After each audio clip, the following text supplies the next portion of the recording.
Hello, welcome to our YouTube channel. ഇന്നൊരു ചെറിയ ഷോർട്സുമായിട്ടാണ് കേട്ടോ വന്നേക്കുന്നത്. നമ്മുടെ ചേമ്പിൻ്റെ വിളവെടുപ്പാണ്.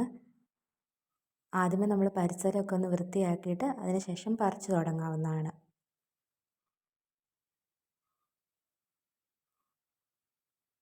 അങ്ങനെ ഇരുന്നപ്പോഴാണ് രണ്ട് തവളകളെ കണ്ടത്. ഇത് ഈ വീഡിയോയ്ക്കകത്ത് ഇൻക്ലൂഡ് ചെയ്യാനായിട്ടുള്ള റീസൺ, ആരെങ്കിലും ഫ്രോഗ് റിലേറ്റഡ് ആയിട്ട് വല്ല സ്റ്റഡീസ് നടത്തുന്നുണ്ടെങ്കിൽ അപ്പം ഈ പ്ലാന്റിൻ്റെ അകത്തും ഫ്രോഗിനെ കാണപ്പെടും എന്നുള്ളതൊന്ന് അറിയിക്കാൻ വേണ്ടിയാണ് കേട്ടോ. ഒരു കരികിലയുടെ കളറൊക്കെ ആയിരുന്നു അതിനുണ്ടായിരുന്നത്.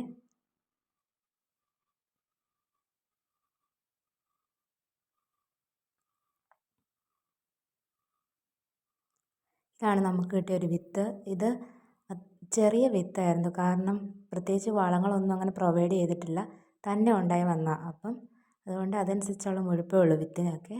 പിന്നെ നമ്മൾ ചേമ്പൊക്കെ പറിക്കുന്ന സമയത്ത് അതിൻ്റെ ഇലയ്ക്കകത്തായിരിക്കും ആ വിത്തുകളൊക്കെ ശേഖരിക്കുന്നത്.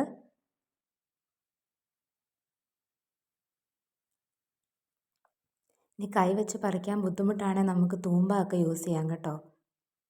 ഇത്രയും വിളവ് നമുക്ക് കിട്ടി. അപ്പം എല്ലാവർക്കും ബൈ.